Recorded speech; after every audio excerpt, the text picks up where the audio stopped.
Welcome Tamil stocks friends. May 15 market update பார்த்துடலாம். Sensex 182 புள்ளிக்கு அதிகமாகி 81,330 க்ளோஸ் ஆகிருக்கு. நிஃப்டி 88 புள்ளி அதிகமாகி 24,666 க்ளோஸ் ஆகிருக்கு.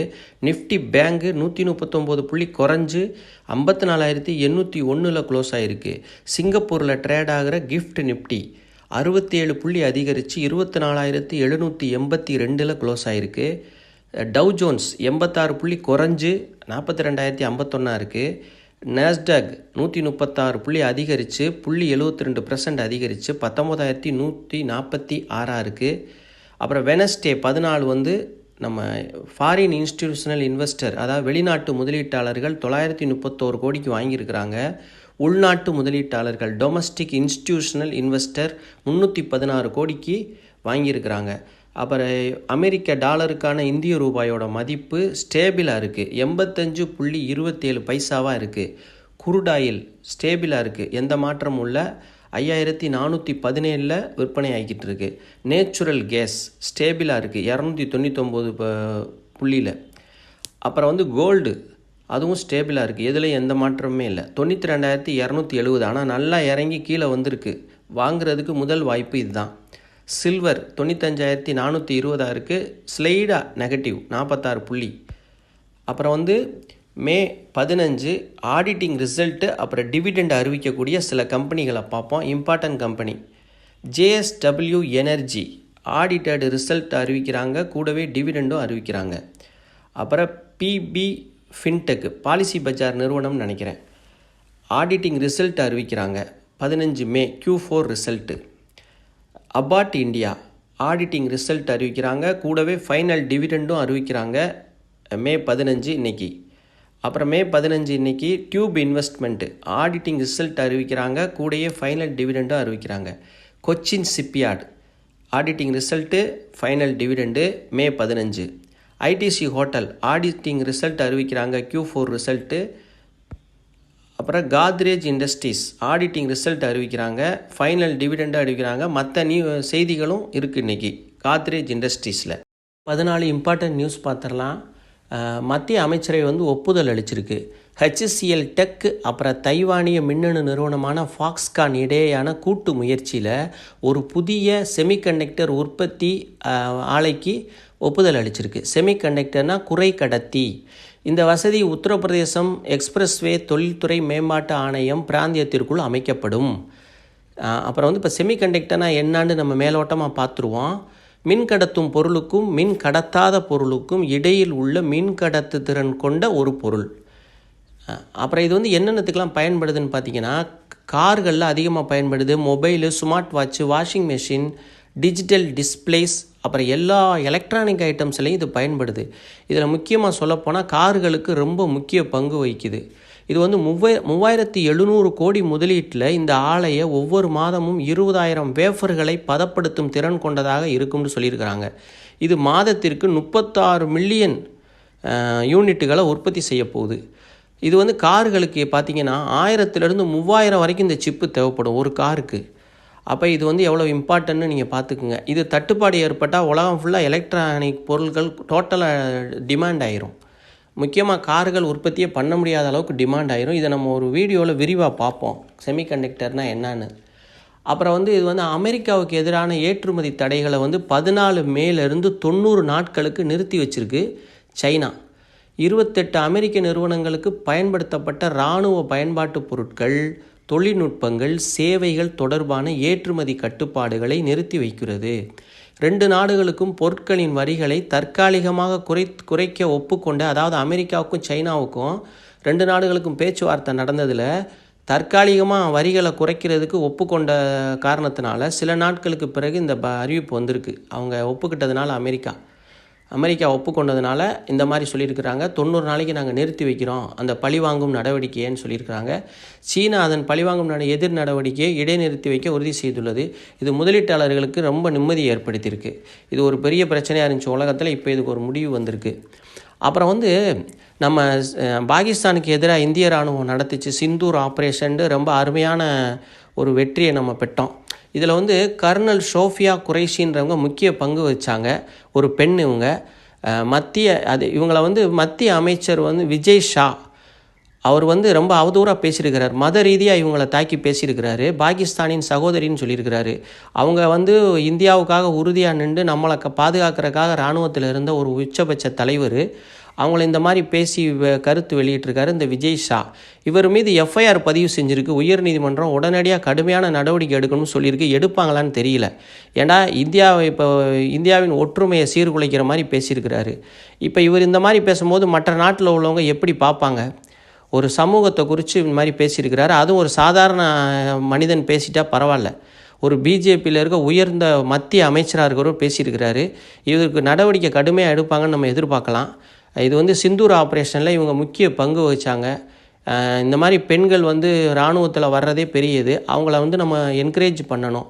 அந்த மாதிரி பண்ணால் தான் எதிர்காலத்தில் நம்ம இந்தியா இன்னும் வலிமையாக இருக்கும். மே 14 டாடா பவரோட 4வது காலாண்டு ரிசல்ட் வந்திருக்கு. Q4 result. அதை பார்த்துருவோம். நிகர லாபம் கடந்த ஆண்டை விட இந்த ஆண்டு 8% அதிகரிச்சிருக்கு. 8% அதிகரித்துள்ளது. 895 கோடியிலிருந்து 1042 கோடியாக உயர்ந்திருக்கு. செயல்பாடுகளிலிருந்து கிடைத்த வருவாய் 15,846 கோடியிலிருந்து 17,095 கோடியாக 8% உயர்ந்து உள்ளது. வரிக்கு பிந்திய லாபம் 1.2% அதிகரித்து 1030 கோடியாக இருக்குது. டாப் லைன் 11% அதிகரிச்சிருக்கு.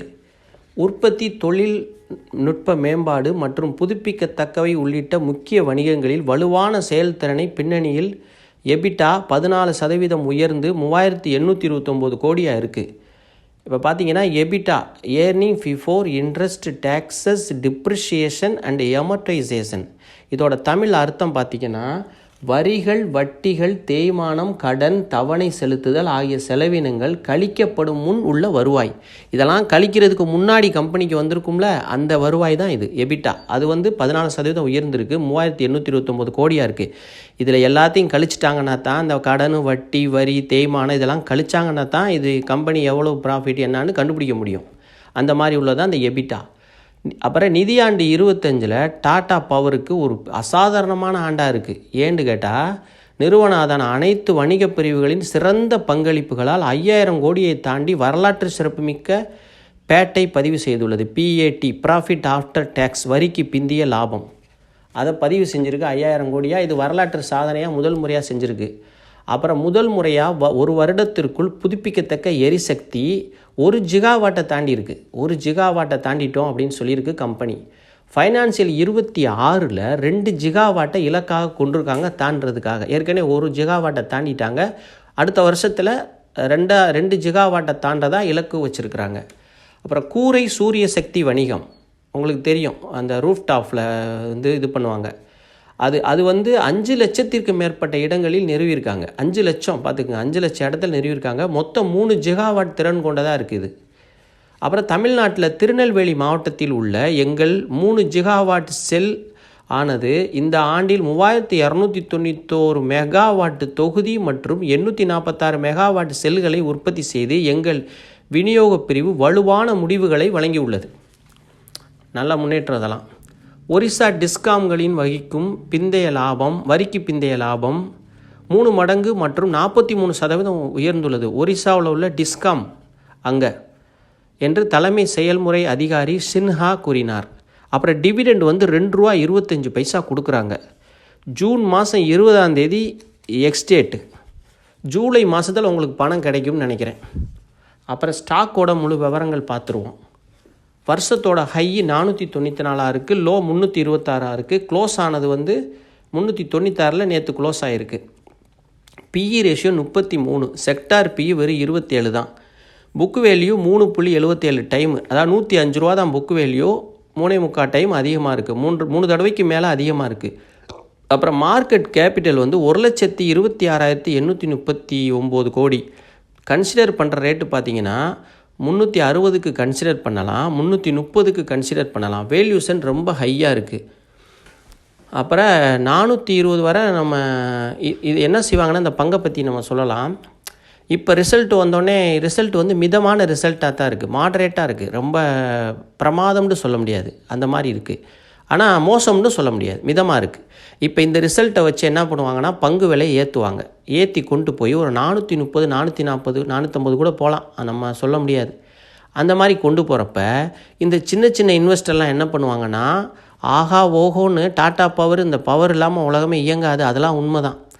ஆனால் இப்போ இது ஓவர் வேல்யூஷனாக இருக்குது. அதுக்காக நம்ம கூடுதல் விலை கொடுத்து ஒன்று வாங்கணுன்ற அவசியம் இல்லை, கொஞ்சம் பொறுக்கலாம்.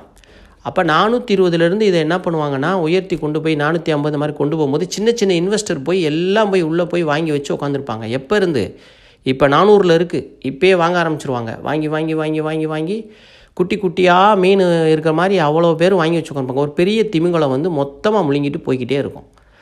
அப்போ 450லையோ 440லையோ நல்லா ஏறின பிறகு ஒரு பெரிய பெரிய இன்வெஸ்டர்ஸ் உள்ளே இறங்குவாங்க. அவங்களாம் எப்போ வாங்கினவங்க? 350 போச்சுல, இப்போ போன வாரம் 330 போச்சுல, அப்போ வாங்கினவங்க, பல கோடிக்கு வாங்கினவங்க. உங்களை மாதிரி இப்போ 5 ஷேரு 2 ஷேர் வாங்கி ஏழைப்பாளைகள் இல்லை. அவங்களாம் நீங்களாம் கஷ்டப்பட்டு அந்த காசை வச்சு உட்காந்துருக்கீங்க, அதை விட்டுறக்கூடாது. அப்போ அவங்க என்ன பண்ணுவாங்கன்னா அவங்க மொத்தமாக விற்றுட்டு வெளியே போயிடுவாங்க. அவங்க வேலை முடிஞ்சிச்சு. அவங்க 350க்கு வாங்குவாங்க, 440க்கு விற்பாங்க, பெரிய அமௌண்ட் எடுத்துகிட்டு பல கோடியை வெளியில் போயிடுவாங்க. இதில் தான் நம்ம எச்சரிக்கையாக இருக்கணும். நம்ம என்ன பண்ணணும்? அவங்களுக்கு எதிராக நம்ம நிற்க முடியாது. அவங்களுக்கு முன்னாடி நம்மளாம் ஒரு தூசி, அவங்க பணத்துக்கு முன்னாடி சொல்கிறேன். அப்போ நம்ம என்ன பண்ணலாம்? கவனமாக இருந்து பொறுமையாக இருந்து ஒரு 360க்கு போனால் கன்சிடர் பண்ணலாம். அவங்க மாதிரியே நம்மளும் இருந்தோம்னா ஜெயிச்சிடலாம். 330க்கு போகிறப்ப கன்சிடர் பண்ணலாம். பொறுமை ரொம்ப ரொம்ப முக்கியம். இவர் இப்படிலாம் சொன்னார், அந்த பங்கு 500 போயிடுச்சுன்னு நீங்கள் நினச்சிங்கன்னா அது ஒன்றும் தப்பு இல்லை. அந்த பங்கு போயிட்டு போகுது, வேறு பங்கு இருக்குது, நிறைய ஸ்டாக்ஸ் இருக்குது. இப்போ இது 500 போயிடுச்சுன்னா அது வேல்யூஷன் கூட தான் இருக்கும். அப்பையும் நம்ம எதுக்கு அதை போய் வேல்யூஷன் கூட கொடுத்து வாங்கி வைக்கணும்? திரும்ப என்ன பண்ணோம், நீங்கள் போய் கூடுதல் விலைக்கு வாங்கி வச்சுட்டு உட்காந்துட்டிங்கன்னா 490க்கு வாங்கினவங்க இருக்கத்தான் செய்வாங்க, 480க்கு வாங்கினவங்க இருக்கத்தான் செய்வாங்க. 2 வருஷமாக நல்லா கரூர் போர்வையை வாங்கி பொத்தி படுத்து தூங்கிக்கிட்டு இருக்கு பங்கு.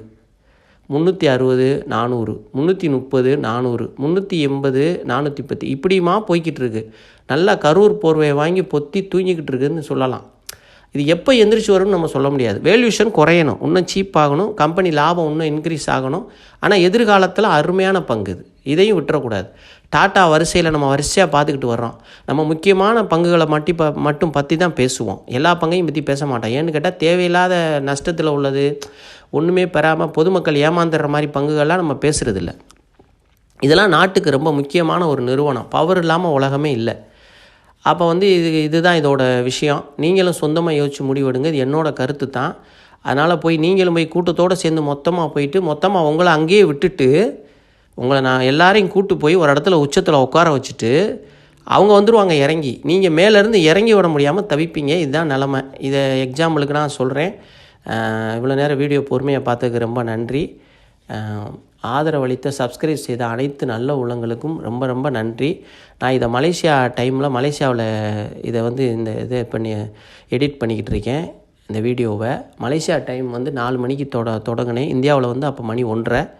இப்போ மலேசியா டைம் 7 மணி 7:30 ஆயிடுச்சு இதை முடிய. நீங்கள் தூங்கி எந்திரிக்க இந்த வீடியோ பார்க்குற மாதிரி இருக்கும். அது மாதிரி. ஓகே, ரொம்ப நன்றி.